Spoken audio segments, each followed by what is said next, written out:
요아스가 이제 제사장들을 불러서 너희가 이제 성전 보수를 위해서 은이나 이런 헌금을 받으라고 얘기하는 것이에요. 그렇게 얘기하면서 5절에 이렇게 얘기해요. 제사장들이 각각 아는 자에게서 받아들여 성전의 어느 곳이든지 파손된 것을 보거든 그것으로 수리하라. 자, 헌금을 받는데 아는 사람에게서 받아. 근데 제사장들이 아는 사람에게서 받는데 어떤 그 헌금함에 눕는 것이 아니라 각각 아는 사람에게서 받으라는 거예요. 각각 아는 사람에게서. 자, 이렇게 각각 아는 사람에게서 받다 보니까 어떤 일이 벌어졌냐면 요아스 왕이 이 성전 보수를 하려고 얘기를 했는데도 무려 23년이 지나도록 성전 보수가 안 된 것이에요. 6절을 보죠. 6절에 이렇게 나와 있죠. 요아스 왕 제23년에 이르도록 제사장들이 성전에 파손된 데를 수리하지 아니하였더라. 왕이 된 지 23년이 됐는데도 불구하고 성전 보수가 되지 않았다는 것이에요. 23년 여러분 얼마나 긴 세월입니까? 겉만 세워진 신앙, 속이 세워지는 신앙이 이렇게 어렵다는 얘기예요. 이 23이라는 숫자가 어떤 의미일까? 제가 이 말씀을 묵상하면서 같이 묵상해 봤는데 굉장히 이 속 신앙을 뚫어내기가 그만큼 힘들다는 얘기예요. 그래서 이 아는 사람에게서 받다 보니까 어때요? 투명성이 결여되겠죠.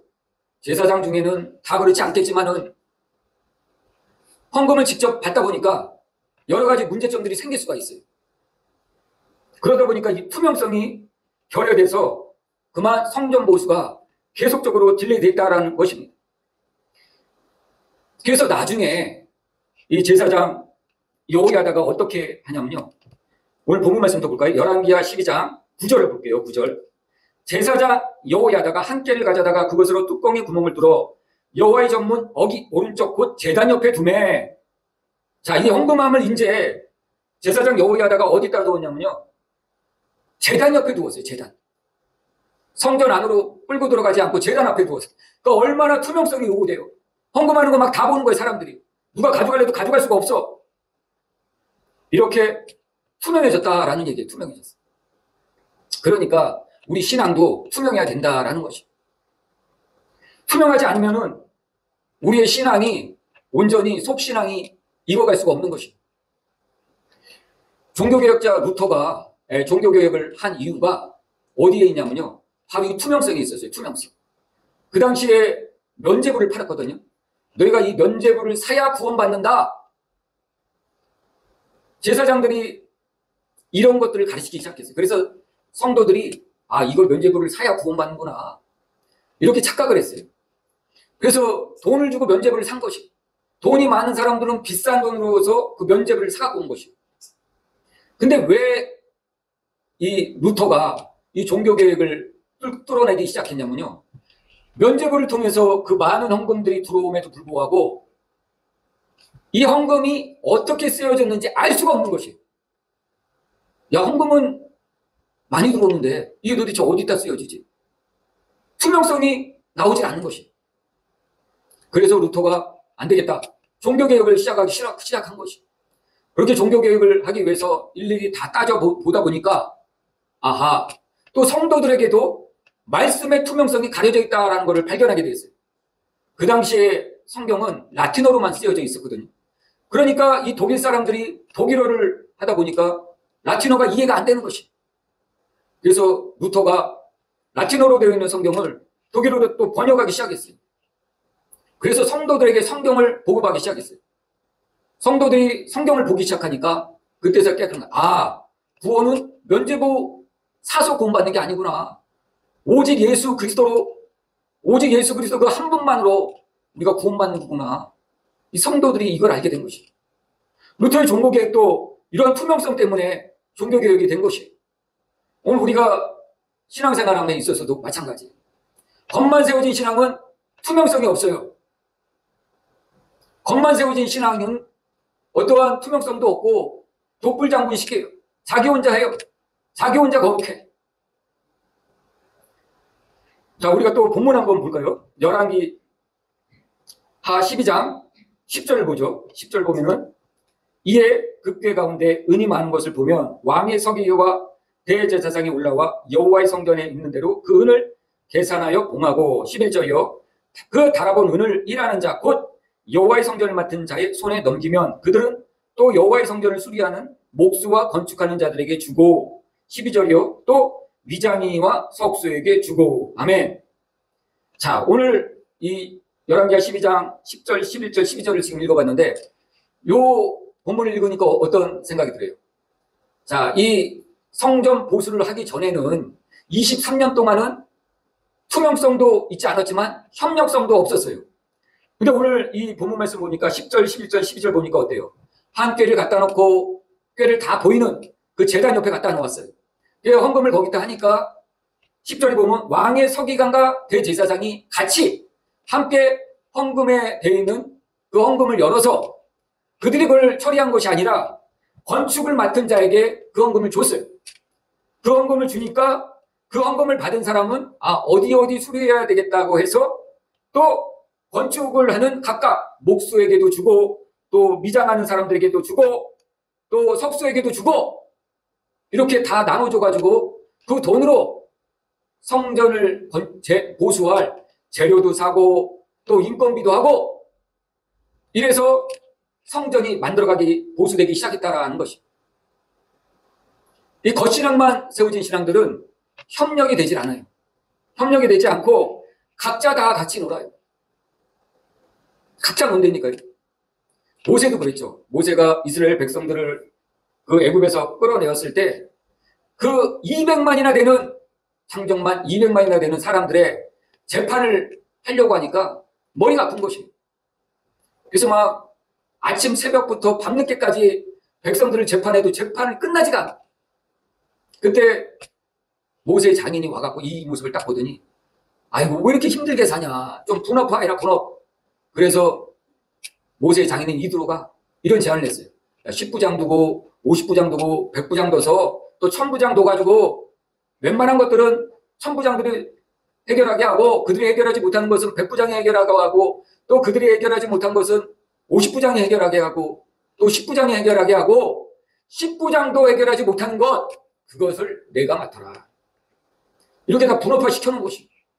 그랬더니 그때서야 모세가 제대로 된 판결을 할 수 있는 시간적 여유를 갖게 된 것이. 초대교회에서도 그런 일이 있었죠.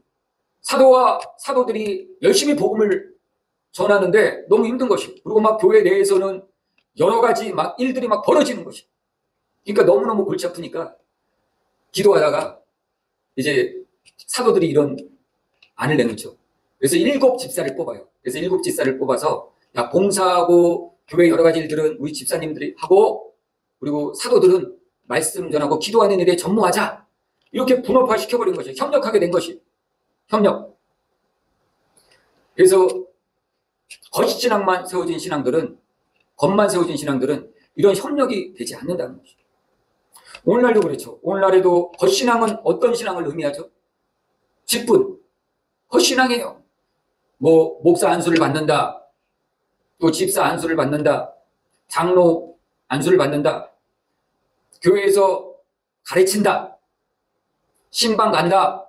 치유한다. 이런 모든 것들이 다 겉신앙이에요. 근데 이 겉신앙만 세워진 신앙들은 오늘 우리가 묵상한 바와 같이 투명하지 않아. 또 둘째는 뭐냐? 협력이 안 돼. 자기 혼자 자기가 받은 것, 자기가 본 것, 자기가 하는 게 단지 알아. 협력이 안 되는 것이고. 라이벌로 생각해. 라이벌로 생각해가지고 서로 이게 협력이 안 되는 거예요. 하나가 되지 않는 것이에요. 이게 겉신앙만 세워진 사람들의 특징이라는 것이에요. 우리는 속신앙이 같이 세워져야지만 이런 협력도 되고 투명해질 수가 있는 것이에요. 우리 성경 한번 찾아보죠. 고린도전서 12장 한번 찾아보죠. 고린도전서 12장 14절 12절부터 보죠. 고린도전서 12장 12절 몸은 하나인데 많은 지체가 있고 몸의 지체가 많으나 한 몸인 같이 그리스도도 그러하니라. 우리가 유대인이나 헬라인이나 종이나 자유인이나 다 한 성령으로 세례를 침례를 받아 한 몸이 되었고 또 한 성령을 마시게 하셨느니라. 몸은 한 지체뿐만 아니요 여럿이니 만일 발이 이르러 나는 손이 아니니 몸에 붙지 아니하였느냐. 또다 할지라도 이로써 몸에 붙지 아니한 것이 아니요 또 귀가 이르되 나는 눈이 아니니 몸에 붙지 아니하였다 할지라도 이로써 몸에 붙지 아니한 것이 아니니 이렇게 쭉 나오죠. 그러면서 밑에 직분도 나오고 이제 은사도 나오고 여러 가지가 나와요. 근데 이런 직분, 은사 이런 모든 것들이 다 겉신앙으로 세워지는 것들이에요. 그래서 우리가 겉으로 볼 때는 능력 있어 보이고 뭔가 대단해 보여. 그렇지만 속신앙이 세워지지 않으면은 이게 무너지는 것이 언젠가 넘어지는 것이. 열왕기하 12장 오늘 본문 말씀도 요아스가 겉신앙만 세워졌던 것이 속신앙이 세워지지 않으니까 자기를 교훈해 주는 사람이 없으니까 그만 이 말에 쏠깃 저 말에 쏠깃 넘어지고 마는 것이. 우리가 속신앙이 세워질 때 되는 것이. 교회라는 것은 고린도전서 12장이 얘기하고 있듯이 우리가 다 각자 지체인 것이. 어떤 사람은 눈의 역할을 하는 사람이 있고 어떤 사람은 손의 역할을 하는 사람이 있고 어떤 사람은 발의 역할을 하는 사람이 있고 어떤 사람은 위의 역할을 하는 사람이 있는 것이. 이게 다 연합되어야지 몸이 그리스도가 머리가 돼서 이 몸이 움직이는 것이. 나는 발이니 나 이런 일을 하기 싫어 하고 발이 자기 혼자 막 뛰어져 가고 할 수가 없는 것이. 또 눈이 내가 보니까 내가 보는 대로 해. 내가 안 봐. 좋은 건 안 볼 거야. 나쁜 것만 볼 거야. 또는 나쁜 건 안 볼 거야. 좋은 것만 볼 거야. 이러고 각자 놀면은 그 사람의 몸이 어떻게 되겠어요? 그 사람의 몸이 머리의 지시대로 그리스도의 지시대로 그 교회가 움직일 수가 없는 것이. 오늘도 제가 이 자리에서 여러분에게 말씀을 전하는데 손이 나 말씀 전하기 싫어하고 막 저리 가 있어요. 내가 이 말하고 싶은데 입이 지 마음대로 음란의 얘기를 막 해요. 그럼 이게 어떻게 되겠어요? 교회라는 게 그렇다는 것이. 우리는 협력자, 동력자라는 생각을 가진 사람들이 바로 속신앙이 세워진 사람들. 겉신앙이 세워진 사람들은 겉으로 보기에는 직분이 있는 것 같고 능력이 있는 것 같지만 오늘 요아스가 넘어졌듯이 언젠가는 넘어지게 되어 있는 것입니다. 그러므로 우리는 겉신앙이 세워지면서 속신앙 또한 세워져 가야 되는 것입니다.